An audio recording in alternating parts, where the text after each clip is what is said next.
बिस्मिल्लाहिर्रहमानिर्रहीम अस्सलामु अलैकुम माय यूट्यूब फैमिली। उम्मीद करदी हां तुसीं ठीक होवोगे। अलहमदुलिल्लाह मैं भी ठीक हाँ। ते अज दी मज़ेदार रेसिपी मैं बना रही हाँ पंजीरी, देसी तरीके नाल, देसी स्टाइल नाल, टुकड़ियां वाली पंजीरी। टुकड़ियां बना रही हैं। ते 1 किलो साडा मैदा है, ते 1.5 किलो साडी सूजी है, ते 1.5 किलो साडी चीनी है, ते 1 किलो मक्खन घी है। ते मज़ेदार वीडियो हुण मैं शुरू कर रही हाँ। बिस्मिल्लाहिर्रहमानिर्रहीम। मैं वेखो भी बार माशाअल्लाह असीं मक्खन घी विच कढ़ाई दे पा रहे हैं। कढ़ाई असां उत्ते रख दित्ती, घी साडा गर्म हो गया। अच्छा वेखो भी बार माशाअल्लाह 1.5 किलो सूजी है, ते 1 किलो मैदा है। ते इनू ना असीं इस तरह छाण के ना, दोवां चीज़ां छाण के ते मिक्स कर लिया। मिक्स करके ना तो फिर इनकी बुनाई करांगे आटे की।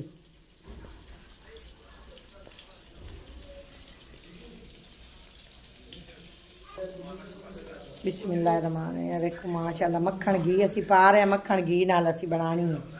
देसी घी मक्खन है साडा अपना घर का। मक्खन घी वाली टुकड़ियां असी बनावांगे। मैदे ते सूजी दियां टुकड़ियां इनका रेसिपी का नाम है।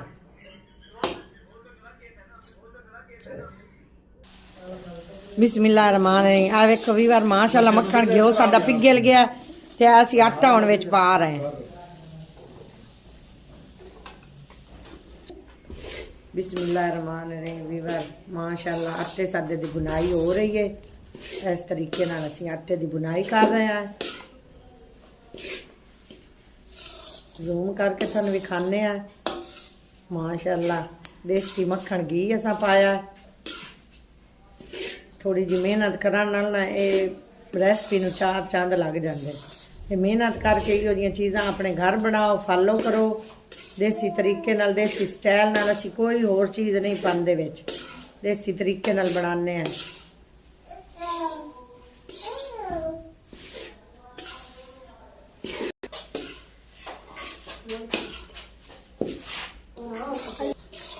माशाअल्लाह बुनाई साडी अच्छे तरीके नाल हो रही है। इस दी ना मैदे दी ते सूजी दी बुनाई मट्ठी मट्ठी आग ते करनी चाहिए। स्लो चुल्हा करके ना, बिल्कुल स्लो आग करके ना ते बुनाई करीवे ते मुड़ बहुत टेस्टी बनती है टुकड़ियां वाली पंजीरी। सूजी ते मैदे दी टुकड़ियां वाली पंजीरी असी बना रहे हैं। ते बिल्कुल स्लो आग करके ना, स्लो चुल्हे ते असी ये बना रहे हैं। आटे की बुनाई कर रहे हैं।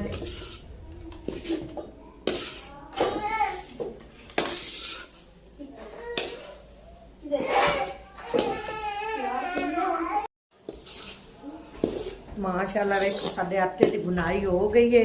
हुण असीं कढ़ाई थल्ले उतारन लगे हाँ। ते फिर जिहड़ा ना तुहानूं चास पकानी है, चास पका के ना तो फिर तुहानूं विखावांगे।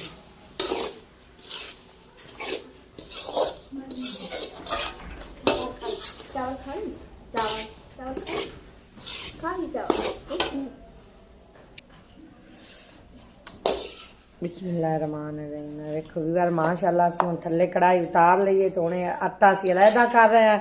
आटे की बुनाई हो गई तो हुणे दी असीं चास बनावांगे चीनी दी। ते फिर ये आटा विच पावांगे। फिर ये सूजी ते मैदे दीयां टुकड़ियां बनणगियां।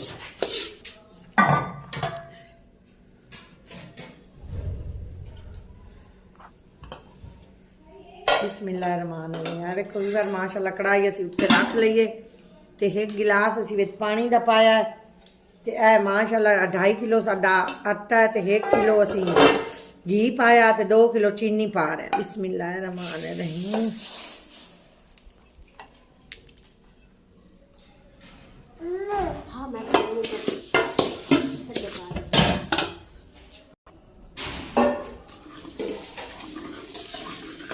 माशाअल्लाह देखो साडी चास हुण बन रही है। चीनी पिघल रही है। पानी में 1 गिलास पानी का पाया। थोड़ी देर ठहर के मैं ना दूध पावांगी।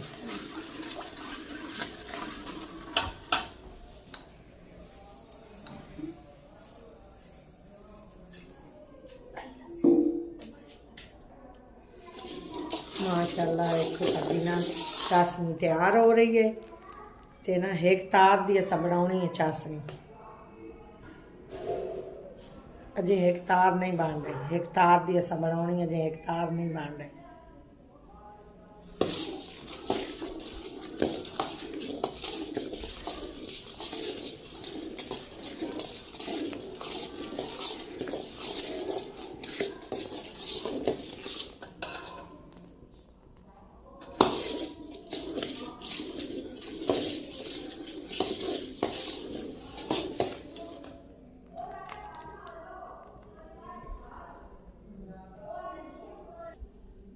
माशाल्लाह चाशनी साडी दी अद्धी लोग माशाल्लाह तैयार हो गई है। हुण ना असीं एक गिलास दुध पा रहे हैं। बिस्मिल्लाहिर्रहमानिर्रहीम।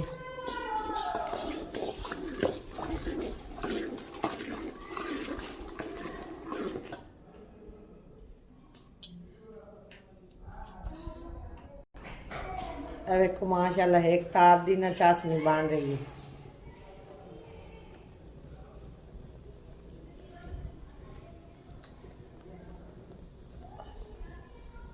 अजे सही एक तार दी नहीं बन रही चाशनी। एक तार दी चाशनी पकेगी तो फिर असीं आटा विच पावांगे, चाशनी विच आटा पावांगे फिर। ए देखो माशाल्लाह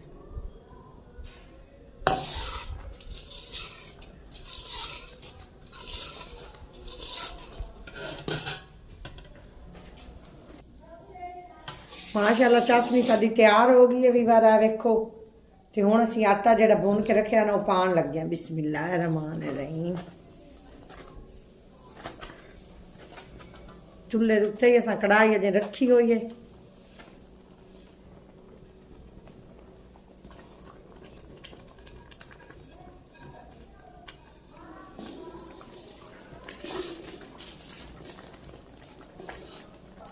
सूजी तो मैदे दी इस तरीके नाल। इधर आओ, क्या कर रही हो उम्मीद ज़रा? इधर आओ, बाय बाय करो, विवरों को बाय बाय करो, ऐसे करो, करो बाय बाय करो, करो विवरों को सलाम करो, अस्सलामुअलैकुम कह दो, विवरण कह दो अस्सलामुअलैकुम। उम्मीद ज़रा ये मेरी भतीजी है, माशाल्लाह बहुत क्यूट है, प्यारी है। बाय बाय कर, बाय बाय, विवरों को बाय बाय करो।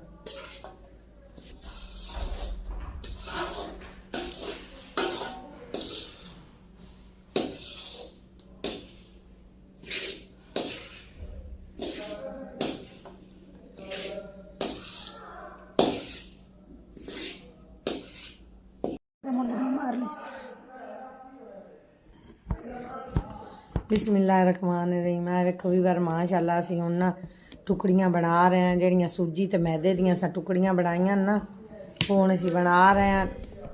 हुण असीं वीडियो दा करूँगा एंड ते तुहानूं डिश आउट करके विखाने आ। बिस्मिल्लाहिर्रहमानिर्रहीम। आ वेखो भी बार माशाल्लाह इस तरीके नाल असीं टुकड़ियां बना रहे हैं। माशाल्लाह वेखो भी बार इस तरीके नाल असीं टुकड़ियां बनाईयां सूजी ते मैदे दियां। बिस्मिल्लाहिर्रहमानिर्रहीम। वेखो भी बार माशाल्लाह असीं डिश आउट कर लईयां टुकड़ियां सादियां, इतनियां मज़ेदार, इतनियां टेस्टी, कितनी वाइट बनियां, बिल्कुल ब्राउन ब्राउन बनियां। ब्राउन आटा असीं हल्का हल्का ब्राउन कीता। ते अज दी वीडियो दा इत्थे ही असीं करदे हां एंड। हो जे तुहानूं साडी वीडियो अच्छी लगी है, मज़ेदार लगी है, तो फिर सानूं फीडबैक अच्छा दिया ते साडे चैनल नूं लाइक भी कीता करो, शेयर भी कीता करो, ते अच्छे अच्छे कमेंट कीते करो। ते अल्लाह हाफिज़। ते फिर नवीं वीडियो नाल तुहानूं मिलांगे। ते हसदे रहो, वसदे रहो, खुश रहो, आबाद रहो, सदा सलामत रहो।